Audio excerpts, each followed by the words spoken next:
diem Sekarang aja. banyak followers yang beli.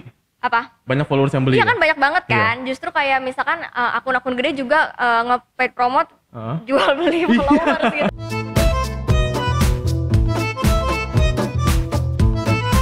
Please welcome Ataya Gina.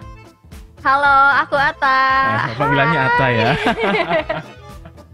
Bisa dilihat kan dari situ kontras banget ya. Gue kelihatan geseng banget pasti. Gin, udah berapa lama jadi selebgram? Udah berapa lama ya? Mm-mm. Berapa? Mungkin dari tahun lalu sih. Cuman itu juga tahun lalu juga pas akhir tahun. Akhir tahun. Awal-awal jadi selebgram, awal-awalnya itu gimana sih? Aku bingung deh kriteria selebgram ini nih gimana sih sebenarnya kalau menurut kamu sendiri? Biasanya kalau orang itu menilai selebgram itu biasanya pertama follower di atas 10.000. Oh itu 10.000 udah selebgram. Udah tembus dong. Udah bisa swipe up ya? Udah swipe up. Oh gitu. Ada swipe up. Kalau ya kita mah apa tuh dibikin story aja. Awal mula jadi selebgram itu gimana sih? Apakah sekedar hanya hobi posting foto di Instagram atau gimana? Iya, kan awalnya aku tuh punya blog.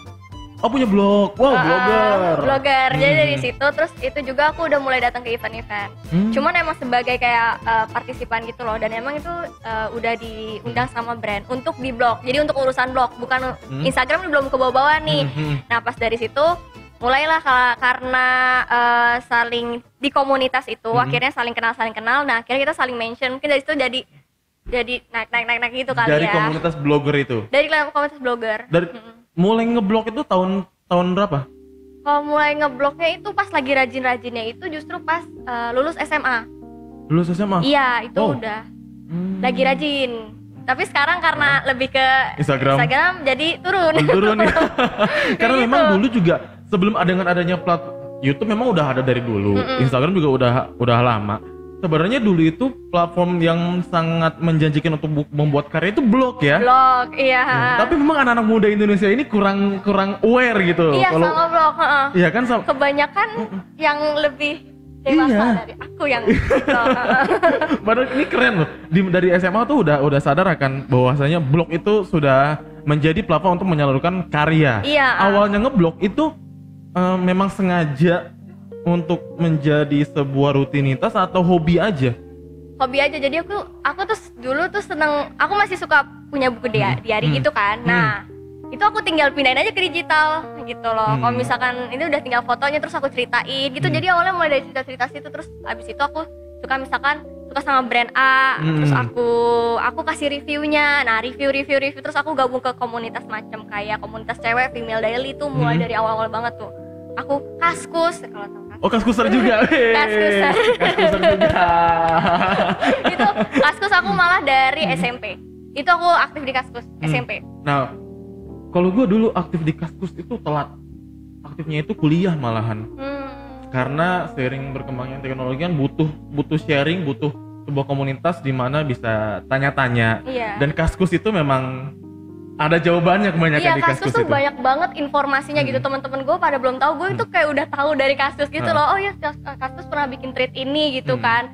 Terus waktu itu gue sampai emang addicted banget lah sama Kaskus lah, sampai gue buka terus sampai kayak aduh kayaknya bangga banget kalau ditimpukin cendol lah atau nggak bata gitu kan dulu kan sistemnya. Sundulgan. Iya sundulgan gitu up gitu kayak. Tapi gue ngerti sih emang di Kaskus itu kebanyakan cowok. Kadang-kadang kalau ceweknya itu ini sista ya gitu, baru jarang-jarang ada cewek di Kaskus kan. Nah pas ada komunitas semacam Kaskus tapi dia lebih ke kosmetik itu, gue ikut-ikutan lah karena gue pikir bakal seru Kaskus. Jadi komunitas kosmetiknya di dalam Kaskus atau di luar Kaskus? Di luar Kaskus. Kaskus bener-bener cuman untuk kayak wawasan umum aja.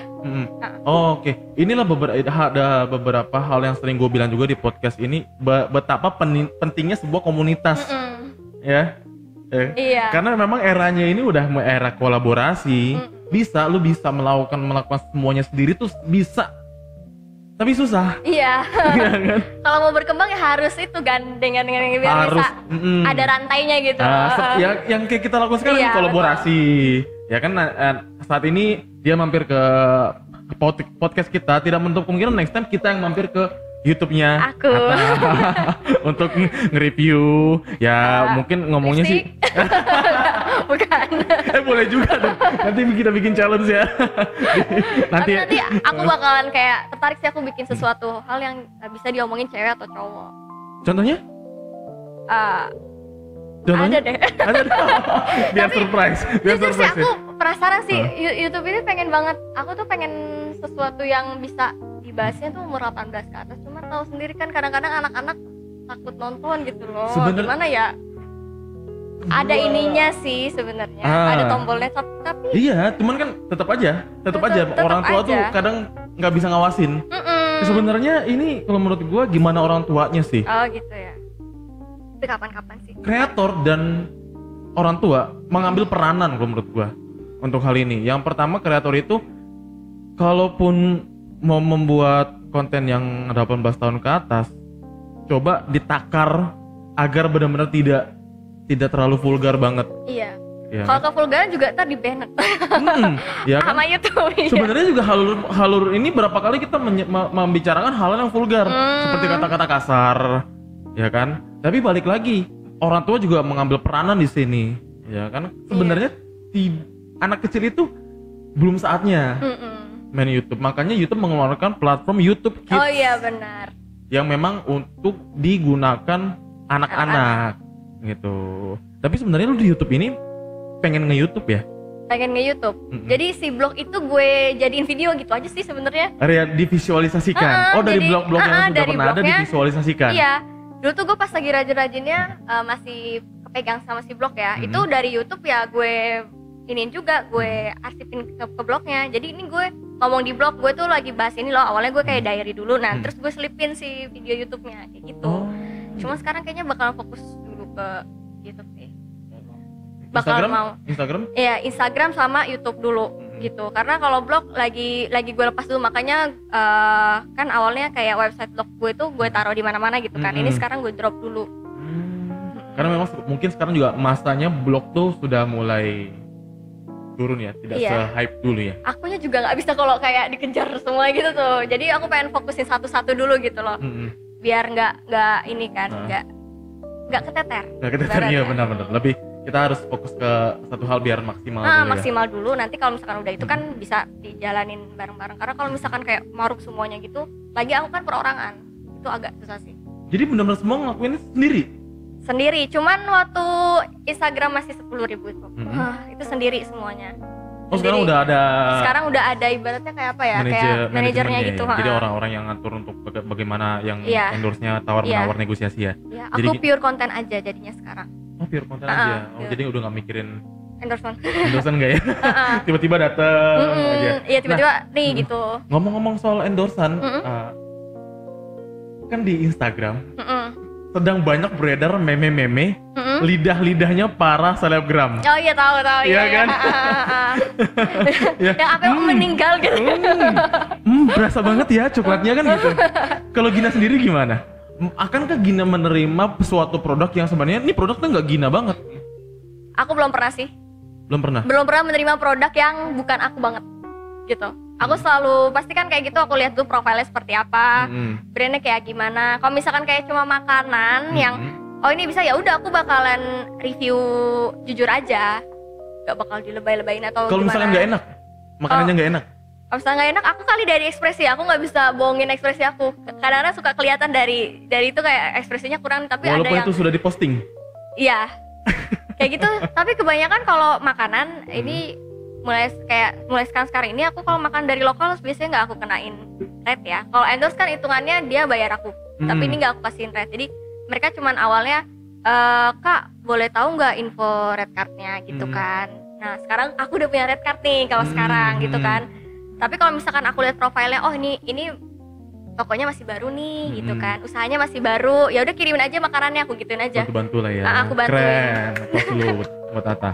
Inilah yang dinamakan selebgram yang berguna bagi sesama pengusaha gitu kan, sesama freelancer. Banyak sekali di selebgram di luar sana yang sebenarnya produknya nggak dia banget, tapi karena alasan uang. Kalau teman aku bilangnya BU. BU. Alasan BU, sikat aja lah gitu kan. Banyak yang udah sikat aja lah, enak gak enak di review. Sedang nggak Gina, wah keren. Jadi nggak. Aku nggak mau bohongin. Gini loh, aku jujur aku mulai kayak udah mulai pas followersnya udah mulai nyentuh angka 30.000, aku udah mulai deket sama followers gitu kan. Mulai tahu orang yang bukan aku nggak tahu dia, tapi dia notice ke aku, dia nginin aku, dia kayak ngasih apresiasi lah sama aku gitu kan. Terus abis itu aku nggak mau sesuatu hal tuh aku bohongin ke dia. Kan endorse itu kan aku ngomong, aku bawa aku loh, ya, bawa nama aku. Ini enak gini, tapi aku bohongin walaupun dia nggak akan beli misalkan. Aku tahu kan namanya itu juga marketing doang kan. Betul. Tapi tetap aja aku nggak mau bohongin. Berarti gitu. menurut Ata, walaupun ini endorsean dunia marketing, kepercayaan, kejujuran harus tetap diperlukan ya. Iya, aku udah merasa seperti itu. Aku nggak kayak banyak udah mulai. Aku kan juga follow influencer yang udah bonafit lah ibaratnya gitu ya, yang aku udah ikutin banget. Jadi role model lah untuk urusan kayak gitu kan. Itu mereka bener-bener ngomong kalau gue tuh nggak mau terima, dan terus dia ngomong iya kenapa, karena gue nggak mau ngecewain orang, karena gue nggak mau bohongin viewers gue atau apa. Dan ternyata aku merasakan hal yang dia rasakan sekarang gitu loh. Jadi menurut Ata nih, ada banyak beberapa influencer yang followersnya jauh lebih banyak pun melakukan hal itu, mereka nggak naruh red card. Aku nggak tahu ya, mungkin bisa jadi. Cuman aku pernah yang namanya brand asal comot, aku pernah ngerasain itu pas followers aku masih dikit. Tuh. Brand asal comot? Ya jadi maksudnya aku asal ngambil aja. Yang penting uang masuk, yang tadi WW itu loh. Aku kan baru-baru kayak seneng, wih ada yang endorse nih, gitu kan. Aku seneng gitu kan. Aku nggak peduli itu aku banget atau enggak. Aku nggak peduli itu awalnya. Pertama kali terima endorse seperti itu? Iya. Setuju nggak kalau misalnya itu dibilang sebagai seleb syndrome? Aduh nggak tahu ya. Aku soalnya di situ kayak tertarik sama nyari duitnya. Itu awal-awal tuh. Money oriented ya? Di situ money oriented banget. Sampai akhirnya tuh feed Instagram aku tuh endorsean tuh. Ada kali 3 slide tuh endorsean semua gitu kan, 3 baris. Sampai aku ditegur sama ibaratnya pengamat lah, orang yang udah biasa nih kok IG kayak katalog ya. Digituin aku langsung itu, oh iya juga ya. Oh, selebgram pun ada pengamatnya? Netizen maksudnya, tapi netizen yang udah deket sama aku. Maksudnya orang yang deket sama aku, dia juga punya YouTube channel dan yang lainnya. Itu dia apa sih namanya, ngasih tahu kok IG lo kayak katalog ya gitu. Jadi katalog gitu, 3 foto ke bawah gitu endorsean semua. Walaupun kita mau soft selling gimana pun endorsean tetap kebaca gitu. Itu baru sadar, oh iya ya, jelek banget kalau Instagram kita jadi kayak katalog. Dan dia pas aku ketemu sama dia pernah ngomong, ya gue pernah nge-follow orang, nge-unfollow orang gara-gara Instagramnya dia tuh udah mulai kayak katalog iklan semua. Iya. Mungkin kalau misalkan dia meng-endorse produknya melalui sebuah konten yang menarik, misalkan dibungkus dengan komedi dan ujung-ujungnya dia endorse pun sebenarnya mungkin nggak masalah kali ya? Nggak masalah, karena kan di situ ada diri dia, ada bawa brand dia sendiri gitu kan. Tapi kan ada, itu namanya soft selling kan kalau yang kayak gitu. Tapi kan ada yang minta brand, ada yang minta hard selling juga. Kadang-kadang aku juga kalau mulai sekarang aku ngomongin ini nggak aku banget, aku maunya kayak gini, aku biasanya bungkusan aku tuh kayak gini loh gitu loh. Jadi kalau misalkan diinin banget, kayaknya nggak masuk deh sama audiens aku gitu kan. Aku udah mulai mikirin audiens aku gimana, takutnya ya namanya juga aku udah mulai punya tanggung jawab. Kalau misalkan udah di endorse nih, ya dia maunya apa? Dia maunya kan barangnya biar walaupun urusan dia nanti goal jadi beli itu urusan belakangan sih. Yang penting kan ke ini dulu kan. Iya, betul. Barangnya apa namanya, produknya dia ke tempat aku. Jadi ya udah, lu ikutin rules gue gitu loh, karena gue lebih tahu rumah gue itu seperti apa, orang-orang di rumah gue itu sukanya seperti apa gitu loh ibaratnya. Sekarang berarti Ata yang harus meminta mereka untuk mengikuti rulesnya Ata. Awal-awal gitu apa enggak? Enggak, awal-awal brand minta gini ya udah gue ikutin. Turutin aja gitu. Ibaratnya mau brandnya minta gini, brand itu turutin aja, kan masih benar-benar money oriented ya. Kayak gitu. Cuman nggak enak di situ. Kayak apa ya? Kayak gue bukan banget. Diri kita banget ya? Iya, nggak berkembang juga loh akunnya. Oh sumpah, gitu. Iya. Aku ada punya, bukan yang ini ya, tapi maksudnya aku punya temen yang dianya itu tuh kerjanya tuh maksudnya kita di grup yang sama. Kita waktu itu pernah di endorse brand yang sama, dan terus abis itu kita berjalan bareng nih. Nah si dia nih masih kayak gitu tuh, masih kayak money oriented. Kayak setiap postingan dia gue lihat tuh kayak cuman malah 1 sampai 2 doang yang isinya tuh pribadi dia doang. Selebihnya tuh kayak endorsean gitu kan. Semua. Iya, stuck akunnya nggak berkembang gitu. kalau gue lihat. Jadi walaupun kasarnya siapapun menjadi selebgram tetap harus menjual dirinya sendiri, karyanya sendiri, personal touch lah. Personal brandnya sendiri ya. Jadi endorsan tuh hanya selingan aja ya. Ya, endorsan jangan dijadiin main ya, kayaknya kalau kayak gitu ntar kita jadi ini sendiri kan, itu kan sebenarnya. Iya, itu kan sebenarnya kalau misalkan udah mulai ini lagi lah, kalau misalkan udah mulai paham lagi gitu kan. Kayak gitu kan brand itu bakal mau sama kita kalau traffic kita bagus. Ibaratnya kayak rumah kita rame nih gitu, baru dia bakal masukin barang gitu kan. Tapi kalau kita nggak bisa bikin nyaman, orang-orang di rumah kita ntar pada kabur, nggak bisa ngajak orang buat datang ke kita, traffic kita kan bakal turun. Banyak kok maksudnya brand-brand yang milihnya cuman berdasarkan followers gitu kan. Cuman ya gue sendiri bisa ngelihat selebgram mana yang followersnya murni sama yang enggak gitu loh. Kayak maksudnya bukan yang enggak gimana, yang followersnya tuh diem aja, dan gue nggak mau punya followers yang diem aja. Banyak followers yang beli. Apa? Banyak followers yang beli. Iya kan, banyak banget kan. Justru kayak misalkan akun-akun gede juga nge-paid promote jual beli followers gitu. Aku gitu. Itu kalau ketahuan Instagram bisa di drop itu loh, itu nggak boleh kan kayak gitu kan, jualan bot. Sebenarnya kalau misalkan kita mengiklankan jual beli followers di Instagram bisa di take down oleh Instagramnya. Resikonya tinggi. Postingannya atau akunnya? Akunnya. Langsung kena shadow ban. Nah di situ kan gue maksudnya ibaratnya kayak manajer gue itu kan internet marketer, jadi udah lebih ngerti nih. Gue bikin konten aja waktu gue nginiin semuanya, gue nggak ngerti kayak gitu kan, asal-asal aja udah ambil, yang penting duit masuk gitu. Makin kesini makin berpikir. Makin kesini makin berpikir walaupun endorsannya dikit jadinya gitu. Gak bakal sebanyak dulu. Cuman ya sekali tembak ya tak gitu, maksudnya kontrak gitu loh. Dia udah mainannya udah ke kontrak kalau misalkan sekarang. Tapi kalau di YouTube sendiri sudah ada AdSense? No, belum dimonet. Oh belum. Sudah mengajukan monet? Jam tayang aku belum cukup. Kan nanti nonton ya. Jam tayang aku belum cukup. Harus nonton. Tapi sebelumnya nonton ini dulu. Baru nonton ke channelnya Teh Gina. Biar lebih tahu personalitinya Teh Gina ini gimana. Iya, belum monet. Seorang influencer. Influencer kan orang yang menginfluence, orang yang mempengaruhi. Sebuah brand ketika memilih seorang influencer untuk mengendorse produknya, apakah dia melihat orangnya itu dulu? Misalkan kayak katakanlah Firsa Besari, dia kan hobi naik gunung. Apakah brand-brand untuk naik gunung aja yang mau endorse dia atau produk lain? Kalau atau sendiri gimana? Kalau brand gede iya, brand gede akan melihat orangnya gitu. Jujur kalau misalkan untuk di Indonesia gitu kan, kalau misalkan mau ngincer traffic gede, lu bikin konten sampah juga naiknya cepet banget. Betul. Ya kan? Ya. Cepet banget itu. Dan tapi maksudnya untuk kalau lo kayak potensi dilirik brand, karena nama lo tuh udah sampah gitu loh, jadi susah gitu. Ini pikirin. Kenapa gua nggak mau bikin prank? Kenapa gua nggak mau membicarakan obrolan yang menurut gua garbage, nggak guna, ya. Gue pengen tuh, ya, memang gua akuin konten-konten kayak gini tuh lama naiknya loh.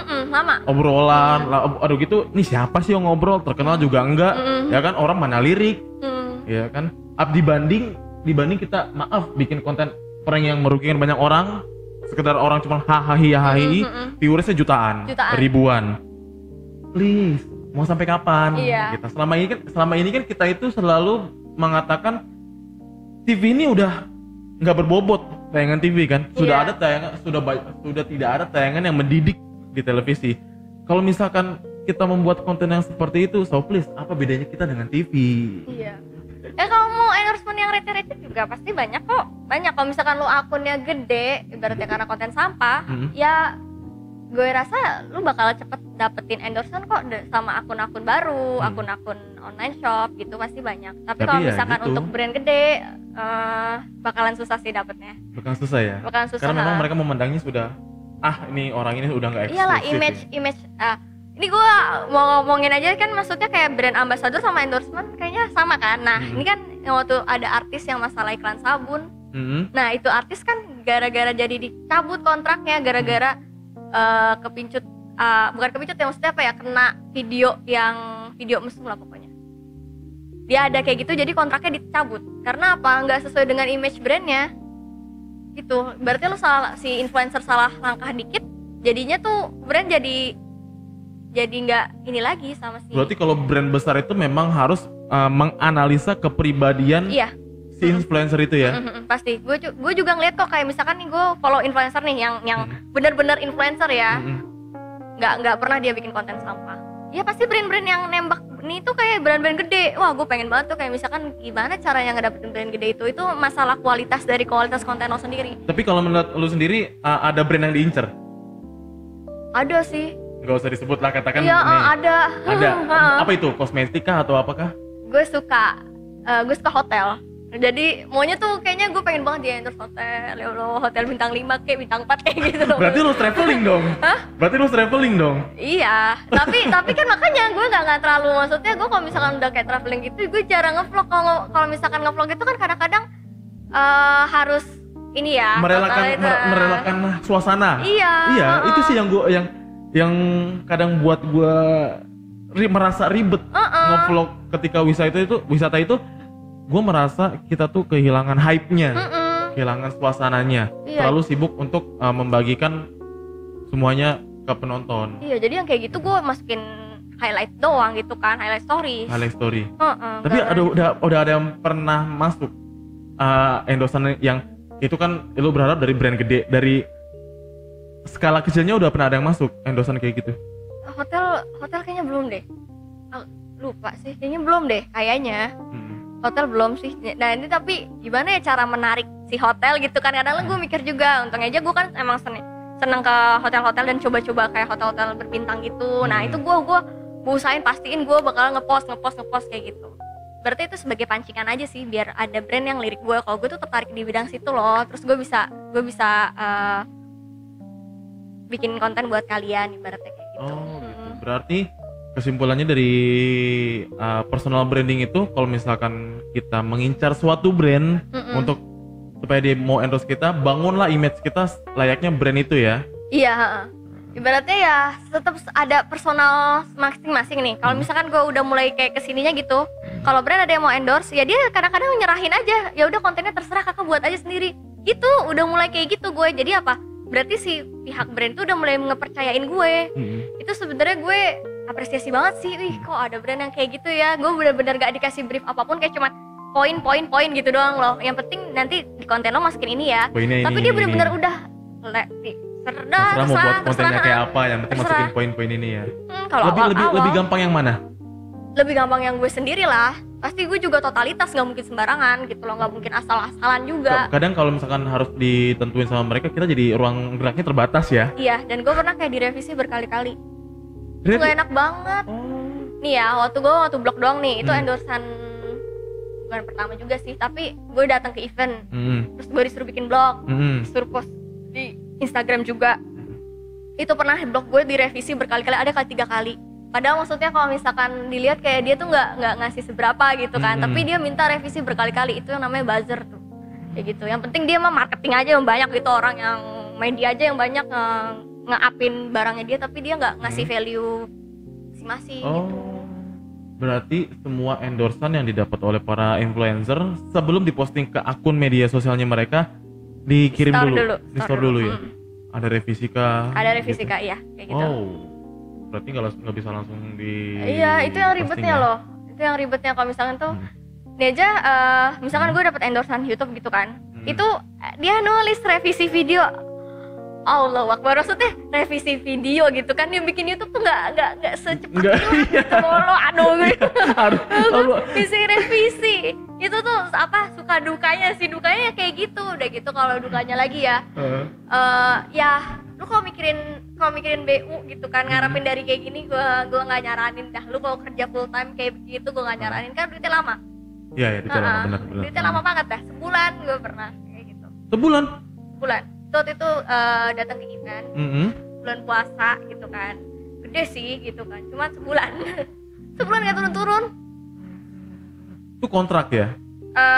Enggak sih, cuma 1 kali datang doang, dan ini lewat agensi.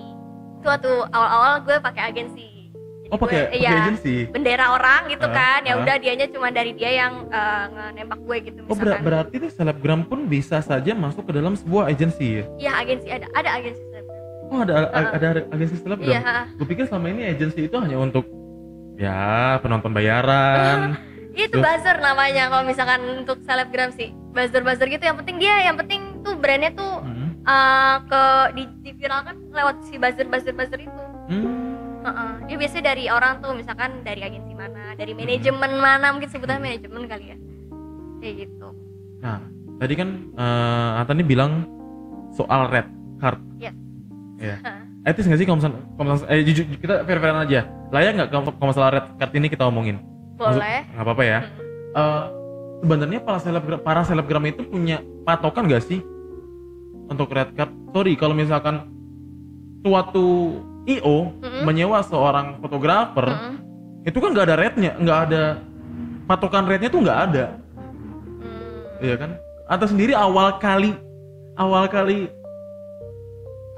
itu si red card brand gitu. Kalau gue awal pertama kalinya, si brand A dia pasang nih jadi kita waktu itu kayak ada aplikasi yang bener-bener nih si brand A nih mau promote nih, dia kasih nih apa namanya untuk instastory berapa kali feed bla bla gitu kan. Ini budgetnya segini, lu kalau mau lu apply gitu. Ya udah akhirnya gue apply.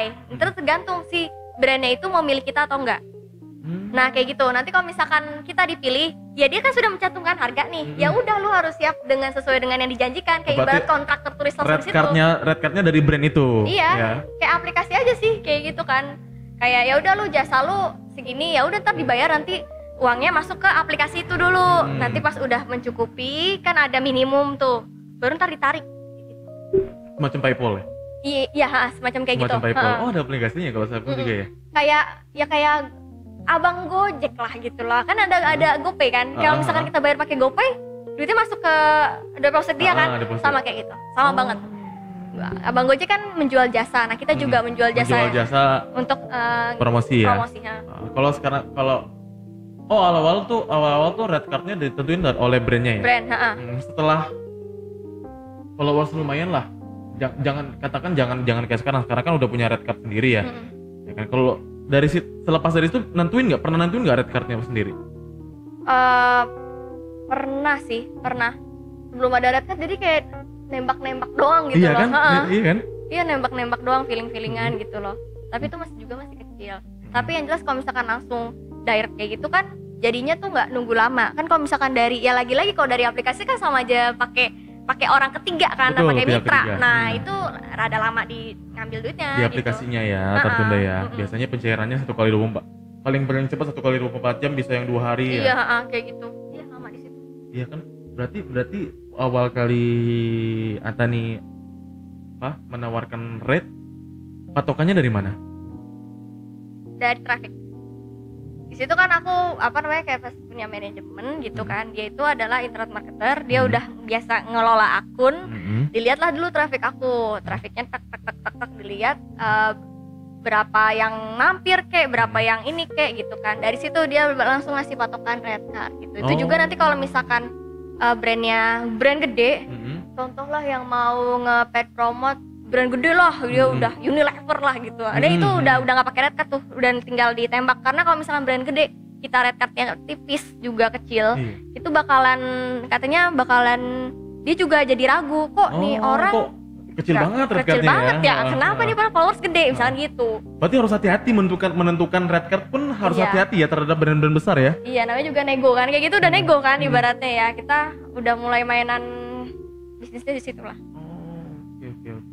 Nah itu kan tadi soal red card. Sekarang kita masuk ke masalah endorsan lagi. Tapi pernah nggak ada salah satu followers di kolom komentar nyata mengatakan bahwa produknya nggak sesuai ini sama yang lo omongin, pernah nggak? Enggak sih. Enggak. Aku alhamdulillah nggak pernah kayak misalkan masa sih ini bohong nih gitu misalnya kayak gitu kan. Enggak sih, kali endorse ya digituin udah langsung. Jadi emang viewers tuh udah ngerti kalau kita endorse. Gue bikin smooth, mungkin ada sih yang lebih smooth lagi, cuman tetap aja kadang-kadang orang tuh ngerti gitu loh ini endorse ya gitu. Karena kalau udah endorse tuh untuk bagi viewers rada sensitif gitu kan. Makanya kalau influencer gede itu mereka menggiring dulu viewersnya biar dia santai dulu, kayak misalkan dikasih pertanyaan, dikasih vote gitu kan, baru pas itu langsung tembakin kalau dia ternyata endorse cak gitu loh. Kayak gitu cara udah kayak gitu udah mulai mainan strategi kayak mainan gitu. Strategi ya. Jadi dibikin terbawa dulu videonya. Iya, videonya kayak misalkan dari Instastory lah gitu kan. Kalian tuh pernah nggak sih ini nih? Coba deh pilih ini nih. Dan gue pernah nyobain sistem kayak gitu. Gue bawa dulu viewers gue gitu kan. Gue ajak dulu misalkan, iya nih, ini enak gak ya kayak gini? Oh iya, wah iya kebetulan banget nih. Gue ini baru tembakin. Kalau gue tuh iklan di situ, gitu. Tapi di situ kena juga sih, ibaratnya. Walaupun pada diem, cuman mereka notice gitu, ibaratnya. Notice kalau itu tuh endorse gitu. Dan itu maksudnya endorse, ya? dan itu tuh sebenarnya lebih tepatnya lebih ke honest review gitu. Itu yang sebenarnya endorse itu kalau mau senatural mungkin adalah bikin seakan-akan review. Kadang-kadang kalau mau bikin seakan-akan review ya kasih minusnya juga.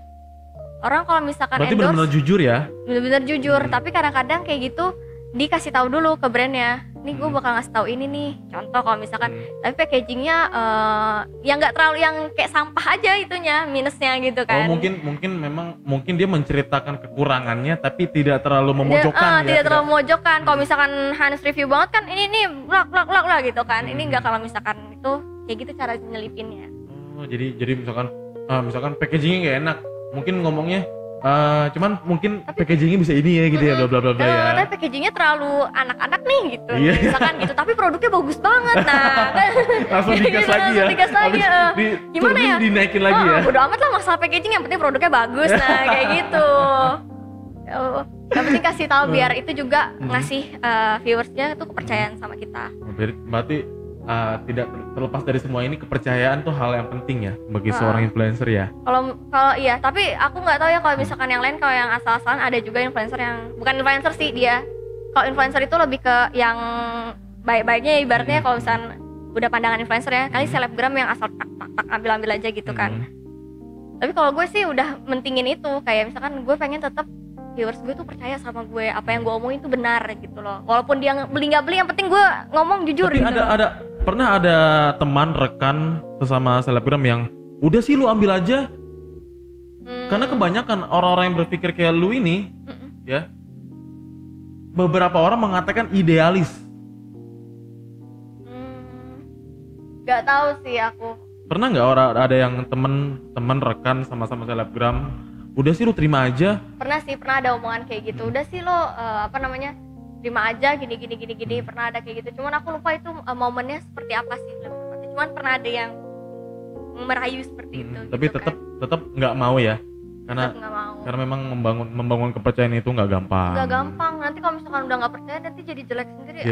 Udah maksudnya ibaratnya akun udah gede tuh susah loh baliknya. Iya benar. Jadi memang jatuh. Membangun sebuah hype pasar market kita tinggi tuh gampang ya. Cuman stabilnya ini yang susah. Kita mau terus tetap dipercaya, itu yang susah. Ada yang begitu namanya melambung karena konten prank segala macem, yang lucu lah bla bla bla, tiba-tiba udah gak ada namanya lagi sekarang. Udah gak ada namanya lagi ya. Sementara yang kontennya biasa-biasa aja, nggak terlalu meledak, longless kan mereka kan. Banyak kan influencer yang aku follow itu tuh kayak gitu.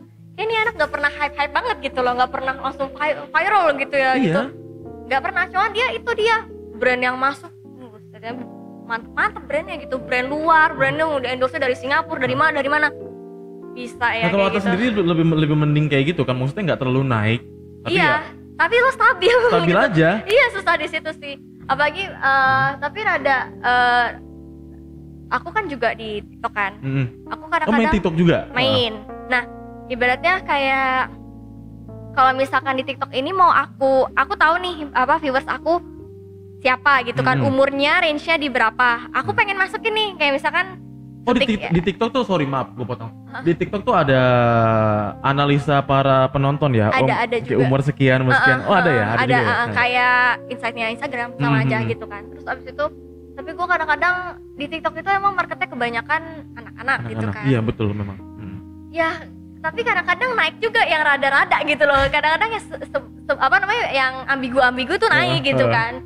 Cuman anak-anak gue juga nggak mau, aduh gue males banget deh konten gue tuh nggak mau dilihat anak-anak. Sebenarnya gue pengen kayak gitu. Bener. Coba di TikTok tuh ada namanya kayak YouTube gitu, di aktifin tombol itu tuh gue bakalan lebih sering bikin video kali. Lebih sering bikin video ya. Iya, karena gue bukan ngincer ini juga sih naiknya, cuman emang gue tuh demen aja kayak gitu. Lebih suka asas kebebasan kali ya, Iya, dalam berkreasi. Gitu. Sementara Iya. kalau kita melihat penonton dengan segmentasi seperti itu, kita merasa dibatasi Iya. kreativitas kita. Malu tau diliatin anak kecil itu, maksudnya gue nggak mau gitu, dan gue juga nggak mau diliatin anak kecil konten yang nggak harusnya buat dia itu dia lihat gitu, gue nggak mau Nah, gitu. di YouTube kan lu udah ada beberapa video nih. Ada. Nah, menurut lu layak gak itu di Kalau itu masih aman. Masih aman. Iya, itu masih aman buat anak-anak lah. Karena aman buat masih anak-anak. biasa-biasa aja. Cuma nanti pas mau gue iniin lagi, mungkin kurang cocok buat anak-anak. Cuma nggak tahu deh, nanti gue bakal masih gue rundingin lagi nih konten. Sebenarnya kayak kalau dipikir-pikir, konten podcast kayak gini pun nggak layak untuk anak-anak. gini. Oh iya. Kalau misalnya anak-anak nonton, umur 15 tahun, jadi selebgram, terima endorse, kan belum saatnya, mereka kan masih harus belajar. Iya sih, cuman yang endorse dia kali brand-brand anak-anak juga sih sebenarnya. Bisa Biasa jadi. aja. Bisa jadi. Ini kan topik selebgram. Banyak lagi topik-topik yang sebenarnya nggak layak ditonton sama anak-anak. Iya. Masalah rasisme, masalah kekerasan yang pernah kita angkat di podcast ini, Iya. itu kan nggak cocok untuk anak-anak. Sebenarnya kita sebagai kreator juga bingung kalau mikirin kayak gitu loh. Iya, kalau ke pagar gitu kan Bingung susah, kita sebagai kreator bener. tuh bikin kayak gitu. Bener. Kita mau bikin konten yang sampah nanti dihujat, Mm-mm. mau bikin konten yang Tapi kalau dihujat nggak bisa menghindar sih. Lu kalau naik pasti lo ada hujatan. pasti. Tapi kan seenggaknya kita tahu loh batasan hujatan itu seperti apa. Kalau misalkan contoh kayak konten sampah gitu kan kita udah pasti tahu ini konten negatif banget. Negatif banget, udah salah Udah lo salah, gitu kan. ya kan. Sementara kalau konten kayak gini kan, gue yakin ada orang yang berdiri di sisi benar, ada orang yang berdiri di sisi sebagai pendukung, ada juga orang yang berdiri di sisi musuh. Iya, kalau misalkan konten kita udah benar gitu, kita mau ngebuat konten nih, kita udah ngerasa konten kita benar, tapi ada aja yang nggak suka, itu bisa dipastikan 75% dia cuma iri sama lo doang sih. Betul. Itu doang sih. Karena untuk ngedapetin, kalau misalkan di konten lo bener nih, udah lo bikin konten bener lah ya, cuman ada aja yang nggak suka gitu lah, gue nggak salah apa-apa gitu Iya. kan. Itu artinya dia iri, karena untuk ngedapetin si yang iri sama lo tuh susah loh. Iya betul. Susah. Lu kalau udah bener nih naik, terus ada aja nih yang nggak suka nih, berarti lu udah naik. Udah naik. Itu aja, itu patokan gua. Bersyukurlah Kalau ketika ada orang iri sama hidup kamu. misalkan- Iya. Nah kalau kalau lu sendiri pasti ada dong yang orang yang iri dong. Mereka sampai ini gak sih, sampai komentar-komentar di Instagram gitu? Ini seru sih kalau mau dibahas ya sih. Karena Pasti. waktu gue masih dikit followersnya ya, gue tuh seneng banget sebenarnya komunikasi. Waktu itu kan belum sibuk nih, belum terlalu ini ya. Jadi seneng banget kayak komen-komen di akun-akun gede nih. Gue paling top komen lah gitu. Gue paling first comment tuh gue seneng banget. Terus gue komen yang rada gimana gitu, emang nyentil gitu. Terus habis itu ya ada aja yang nggak suka. Tapi tuh kayaknya nggak suka bener sama komen gue, karena gue belum Instagram gue tuh belum apa-apa di situ kan. Terus kayak ngomong, dasar lo, apaan sih lo, nggak jelas banget lo. Tapi ada juga di situ ada juga yang muji atau enggak, ya yang penting apa, yang penting banyak cantik. Kayak biasa buaya gitu masih keluar gitu kan. Penjilat itu ya. Maksudnya kayak gitu. Cuma ada aja yang komennya kayak dasar lo, sana open BO aja, sampai digitu-gituin. Iya beneran, kayak apa namanya, benerin dulu lo pakaian lo, gitu-gitu pokoknya pas komen-komen. Jadi dia ngomong kayak gitu di lapak orang, kan aku di komen aku gitu loh, di replyin komen aku. Tapi lo pernah nggak membuat suatu konten lo di mana lo berbicara bukan membalas, kayak apa ya, menyindir mereka gitu, pernah nggak? Pernah sih, Instastory doang tapi. Cuman nggak, kalau kata manajer gue gitu kan, lu jangan terlalu fokus sama yang kayak gitu-gitu, maksudnya jangan diangkat, nanti dia seneng katanya gitu. Ya udah, Iya. gue yang suka sama gue aja yang gue angkat gitu loh. Betul. Iya, kayak makasih ya, misalkan kan pasti ya gue misalkan Q&A lah lagi itu kan di Instagram, terus abis itu ada aja lah yang nggak suka gitu kan. Terus abis itu ya gue balesnya yang dia bagus-bagus aja ke gue, bagus-bagus aja, iya. biar pada seneng, yang notice gue tuh yang suka sama gue loh gitu loh. Ya nggak mungkin juga kita memposting sesuatu yang sebenarnya kita juga nggak suka. Iya Ya kan, sih, ya, cuman kadang-kadang juga itu bisa bikin banyak percakapan sih sebenarnya Iya. kalau misalkan kita mau Debatin ya. debatin. Iya. Debatin mah gampang. Bener. Nggak kelar. Dan sebenarnya mereka pun gue yakin kalah kalau misalnya didebatin. Mereka punya apa? Iya Mereka sudah sih. berkarya apa? Rata-rata yang komen negatif di Instagram Anda itu kayak yang biasanya muatan unsurnya itu apa? Hate speech kah? Body shaming kah? Apa ya, pernah body shaming, pernah, terus abis itu kayak aduh aku tuh saking ini ya, jadi pernah ada komentar-komentar kayak gitu udah dihapusin duluan karena kan akun aku ada yang megang juga kan. Nah Oh, itu gitu. udah dihapusin duluan katanya takut aku ngeliat, karena aku juga gampang ke trigger gitu loh sama yang kayak gitu-gitu. Ke-triggernya sorry jadi down atau Jadi ada down lah, emosi? jadi down lah, langsung jadi kayak jadi emosi gitu, jadi kayak wah nih orang lihat aja nih gitu loh, jadi pengen instastoryin kalau misalkan yang diomongin tuh apaan sih gitu loh. Tapi kayak gitu yang lagi-lagi ya lu kalau misalkan nginiin head comment dianya jadi seneng katanya gitu. Jadi senang ya dibalas ya? Jadi seneng dibalas, jadi jangan gitu kan. Kayak mbak apa ya, mbak pakaian apa ya mbak, lebih bagus misalkan lebih bagus pakai jilbab, mbak kok bajunya kayak gitu sih mbak, kekurangan bahan ya. Bahkan kalau sebenarnya banyak kan di TikTok gue, cuman pas gue nih video lagi naik nih, misalkan udah mulai MM-an juta-jutaan yang lihat nih, wah lihat komentarnya ada yang negatif, nggak jadi gue lihat, kemudian gue nggak lihat, jadi gue tuh nggak pasti banyak yang nggak suka. Jadi nggak kepancing ya? Jadi biar gue nya tetap ini biar fresh mulu gitu kan, jadi gue nggak mau yang lihat-lihat kayak gitu, takut gue nya down. Munafik banget sih orang-orang yang suka komen kayak gitu, bener gak sih? Kalau sorry ya, mungkin kalau manajemen lu mengerem lu untuk tidak membalas. Kalau di sini di Halo Podcast kita bebas untuk memkick balik orang-orang yang sudah komentar negatif tentang kita. Tapi kalau komentar negatif gitu biasanya gue bales sama, pernah ada yang komentar negatif gitu kan, misalkan apa itu gue balesnya kayak oh ya udah semoga kamu hidupnya lancar-lancar aja ya, semoga segala urusan diselesaikan gitu. Terus abis itu ya udah semoga kamu dilindungi Tuhan ya. Diem dia. Pernah aku dia jahat nih komentarnya nih, jahat banget. Terus abis itu aku gituin, ya udah semoga kamu sehat selalu ya. Terus semoga ini ya. Terus akhirnya apa, dia DM aku minta maaf ya mbak, aku jadi ngefans nih sama mbak, malah kayak gitu. Jadi setiap ada aku diajarin, setiap ada yang komen kayak gitu, balesnya dibaik-baikin aja. Iya. Betul. Jadi nanti dia langsung malu sendiri, otomatis diem dia, malu sendiri dia. Mungkin gak sih orang-orang yang berkomentar seperti itu tuh bisa dibilang pansos? Pansos, gak tahu ya. Malah kayak gitu malah naikin lu yang dihujat sih sebenarnya, tapi nggak tahu sih dia pansos atau enggak. Karena ada orang yang panjat sosial dari menghujat, bodoh amat gue mau dihujat sama netizen mau apa, yang penting gue terkenal. Ada orang yang kayak gitu loh. Ya itu mau cari jalan haram ibaratnya, terserah gitu. Atau nyebutnya jalan haram ya. Iya, mau jalan mungkin kayak kalau gitu gue nyebutnya jalur sampah.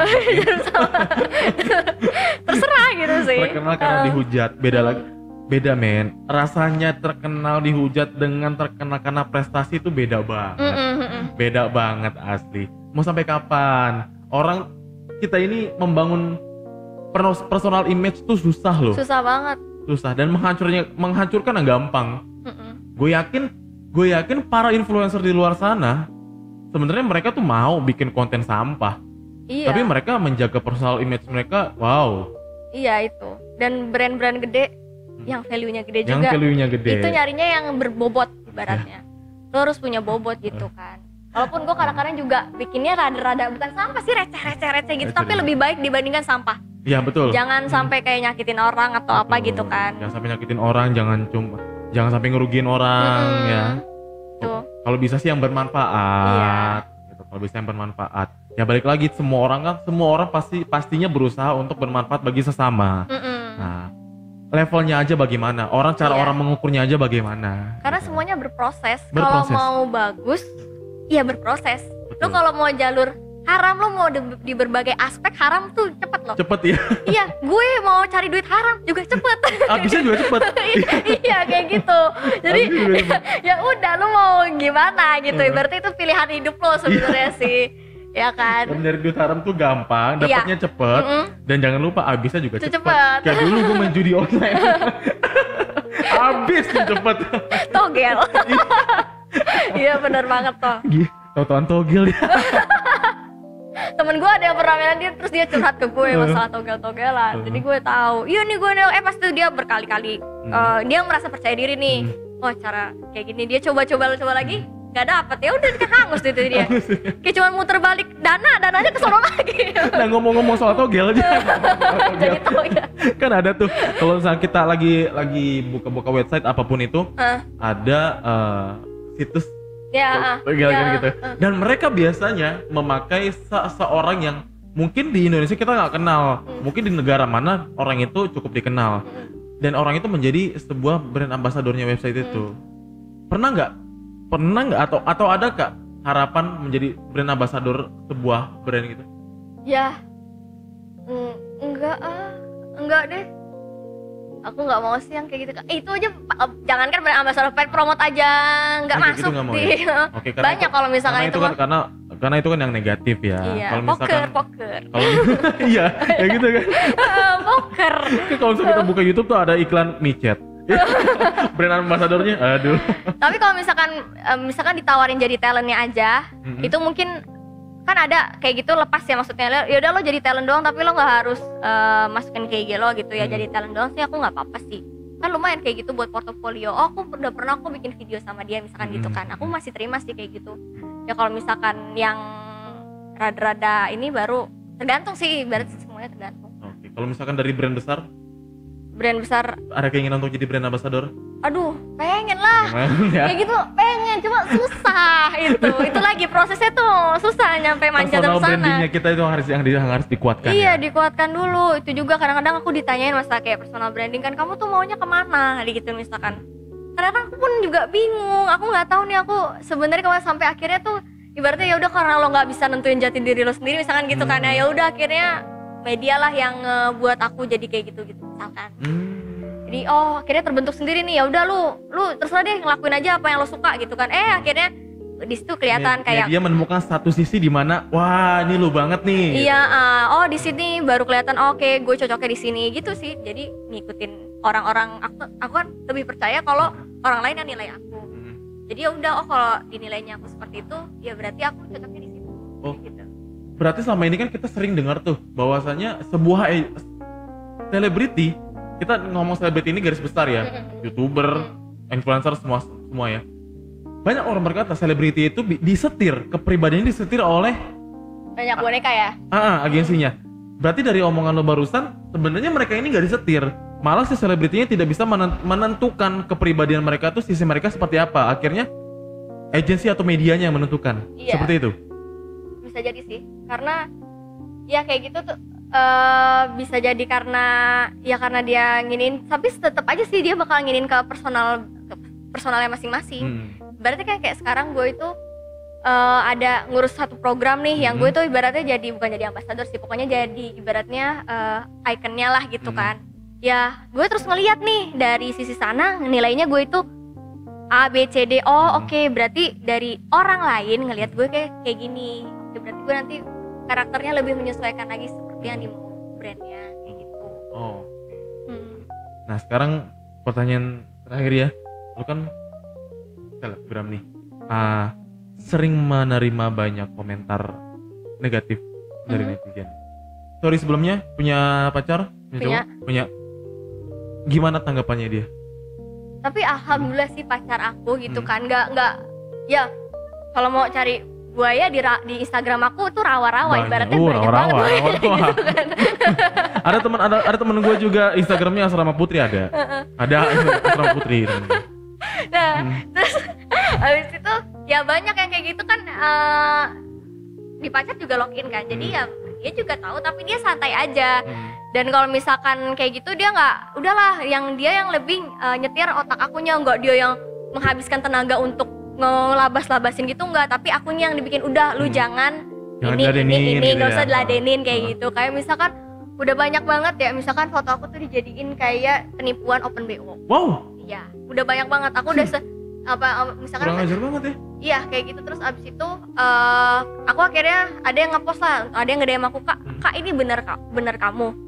Ya enggak lah gitu kan, ya kali gitu kan, enggak lah gitu kan. Terus abis itu Iya, soalnya aku udah transaksi gini-gini. Dia sampai ngasih red cardnya lah versi WoW-an gitu kan. Terus bilang aja enggak kayak gitu, akhirnya aku post aja. Aku udah santai ngadepin kayak gitu, udah santai karena udah sering banget gitu kan. Ya, mungkin awal-awal emosi ya. Iya, pacar aku juga udah ya udah mana akunnya ntar dibantu blok gitu doang sih. Jadi kalau misalnya ada yang komen negatif langsung blok kamu, langsung blok gitu ya. Iya, tapi kalau negatif banget kadang-kadang kalau misalkan cuman kayak itu misalkan itunya apa namanya kok kan aku sering pakai sleeveless, terus kayak digodain itu keteknya kok hitam misalkan gitu, aku gitu tapi suka kan aku gitu. Jadi aku bikin dia supaya dia tetap enjoy. Iya, pernah aku kayak pas lagi bikin video kayak ditegur, kok kamu kayak ginian aja kayak ginian malah dibales ya kata gitu. Iya biarin aja gitu kan, karena aku juga ngadepinnya enjoy biar dianya tuh jadi yang tadinya negatif aku buat jadi positif. Karena aku biasanya orang-orang yang negatif sama aku itu yang belum follow aku atau enggak baru follow aku. Iya, enggak tahu gimana. Ngelihat aku misalkan pakaiannya terbuka atau enggak berani gitu kan, atau enggak bikin konten yang ambigu-ambigu. Itu tuh mereka udah pikirannya liar lah gitu kan. Cuman pas udah ngerti akunya gimana, enggak ada yang enggak berani kayak gitu dia. Dia pasti bakal sopan. Balik lagi ke yang sudah pernah gue omongin sebelumnya, don't hate what you don't understand ya. Jangan membenci hal yang kamu nggak ngerti. Iya. Tapi kalau misalkan hate comment yang di ini aku sih, kalau misalkan hate commentnya kayak, waduh nggak bisa gue setir nih gitu kan, ya gue blok aja gitu atau langsung aja. Kalau misalkan masih bisa, itu giginya ada, kok giginya dipagerin. Contoh yang kayak gitu-gitu ya. Iya nih, soalnya yang kalau misalkan yang lain takutnya dia pergi lagi ke yang lain gitu. Maksudnya kayak gitu. Jadi aku dibikin asik aja ya. Asikin aja. Makanya dari situ nanti dia bisa iya nih bisa aja digituin nanti. Jadi dia kayak gitu. Dan jadinya enggak nge-follow aku, jadi nge-follow gitu deh. Itu dibikin asik. Berarti komunikasi dengan followers juga penting ya? Penting. Kalau aku sih pentingin itu. Penting ya. Aku makanya karena aku pengen ngebuat kayak akun aku tuh lu hidup gitu loh. Jangan banyak followers yang like misal banyak tapi yang komen dikit banget gitu loh. Aku nggak mau yang kayak gitu, makanya aku kadang-kadang aku biar bisa mereka komunikasi. Tapi aku paling senang sih kalau udah ada yang kayak saling mention di akun aku, nih lihat nih lo banget kan. Tapi dia kalau mention orang aku nggak bakal bales. Artinya kan dia ngobrolnya sama orang lain. Tapi kalau misalkan dia komen tanpa mention, ya di situ aku ajak ngobrol. Oh ya gini-gini, aku kadang-kadang aku balesin. Kadang-kadang dibilang lo tuh nggak ada kerjaan ya balesin kayak gitu. Bahkan temen aku sendiri kayak ngomong, kok lu balesin komen sih? Lah emang kenapa? Kan lu kan udah jadi selebgram ibaratnya gitu kan. Ngapain balesin komen? Lah emang kenapa kok gitu mikirnya? Iyalah biar kelihatan hai gitu kan. Kayak gitu ya, bener gue digituin. Ini orang dari kampus yang ngomong kayak gitu ke aku kan. Terus ya kok kayak gitu mikirnya? Iya karena mungkin pikiran orang awam dianya itu kalau misalkan udah tinggi itu jarang balesin komen. Emang iya sih, tapi kadang-kadang mungkin dia pengen bales cuman nggak kebales semua kali. Kalau gue mah emang pengennya gue pengen balesin karena makin lama juga misalkan gue ada post-postan baru ya dia komen di post lama juga nggak bakal gue notice. Iya kayak gitu. Ngapain di post yang lama? Iya kayak berarti gitu. Lo lagi kepoin nih. Iya lagi kepoin kayak gitu kan.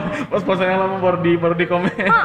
Ya berarti komunikasi dengan followers tuh penting ya untuk membuat kenyamanan para followers kita sendiri melihat karya-karya kita di Instagram. Ya. Biar nggak sombong-sombong amat lah. Iya, boleh gitu. sombong.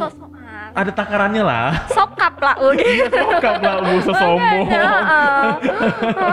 Sekelas Dian Sastro aja masih mau balesin komen netizen. Iya, lah usah apa.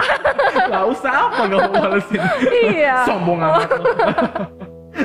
Oke, ada mungkin ada pesan-pesan buat teman-teman yang mungkin punya cita-cita jadi tertarik untuk jadi selebgram, tertarik jadi YouTuber, atau tertarik jadi influencer. Sekarang kan banyak nih orang yang mau jadi apa, mau jadi influencer. Mungkin punya pesan, mau menyampaikan pesan-pesan.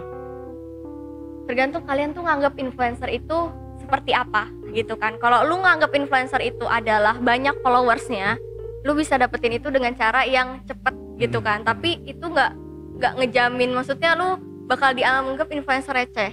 Dan kalau misalkan lu udah kayak misalkan udah bener nih, terus dia udah mulai ini, jangan terlalu ibaratnya enjoy aja ngelakuin semuanya. Dan jangan mikirin kayak musingin banget hal itu gitu loh. Kak ada yang pikiran, karena gue awalnya juga pikiran gitu kan. Pikirannya aduh kok insight turun gini. Udah nggak usah dipikirin, yang penting lo terus aja. Do the best aja. Nanti orang bakalan ini sendiri, nggak usah terlalu dipikirin kayak gitu. Itu nanti algoritma yang main coy. Lo mau gimana pun kok algoritmanya nggak notice kalau lo bakal ini. Jadi Yang penting lakuin terus, jalan terus aja. Lu ngelakuin apa, lu jalan terus. Kalau misalkan lu mikirin kayak bikin konten nih tapi mikirin aduh ini kurang ini nih, aduh ya nggak jalan-jalan gitu loh. Karena gue juga ngadepin yang namanya orang yang dia kepengen ambis jadi influencer gitu. Duh aku pengen banget jadi selebgram gini-gini, tapi dia untuk ngupload konten aja banyak pertimbangan gitu kan. Ibaratnya nggak jadi gitu kan. Oh ini kurang ini kurang iya, ini gitu kurang ini, aduh ntar lu deh, terus males lagi. Nah lu kalau misalkan udah mulai kayak gitu lo harus komitmen, karena kalau nggak ada komitmen lu nggak bakal jalan. Kalau kayak gini tuh harus jalan terus, kalau nggak lu berhenti dikit ya lu hilang gitu loh. Algoritma tuh tajem gitu loh, jadi lo harus jalan. Jadi nggak gitu. nyentuh ke akun lu lagi ya? Iya, kayak gitu ya. Berarti yang penting komitmen dan do your best aja ya. Kalau buat gua, kalau dari gua buat kreator-kreator di luar sana, udah berapa kali gua bilang konten yang maaf sampah receh memang laku. Tapi kalian mau sampai kapan membuat kayak gitu? Marilah kita membuat tontonan di Indonesia ini berguna. Kalaupun ya tidak berguna, seenggaknya jangan merugikan orang lain. Jangan hanya money oriented sehingga karya lu tuh jadi seadanya, nggak maksimal. Gitu. Personal branding juga ya. Harus dikentelin lah. Pasti kalau misalkan kalian ngeliat akun-akun gede, lo bakal bisa ngeliat personal brandnya masing-masing. Iya. Pasti udah bisa kelihatan. Betul ya. Kayak Anji Manji ke musik, Besar-Besari ke alam-alam ya. Iya. Kayak siapa cewek ambiar tuh, Cynthia Mariska ke motor, jadi brand ambassadornya Tiger Hood. Iya kan nanti brandnya juga bakal lirik lo sendiri, karena dia udah bisa ngeliat personal brand lo. Kalau misalkan sampai belum ada brand yang lirik, berarti lo belum punya personal brand, gitu aja sih. Oke, mungkin podcast kita kali ini segitu aja. Thanks banget Ate Gina udah main ke Halo Podcast, berbagi cerita bagaimana suka dukanya menjadi seorang selebgram. Mudah-mudahan kita doain supaya Ata jadi brand ambassador, brand terkenal. Amin. Ya. Dan teman-teman juga yang masih mau jadi influencer, dengerin tuh pesan-pesannya Ata. Tetap do your best, berkarya yang penting. Jangan pikirin duit dulu. Nanti uang akan ngikutin lo. Iya, ngikutin. Oke, kalau gitu gue Tio Lesmana dan tamu gue Ata. Kita pamit ya. Bye.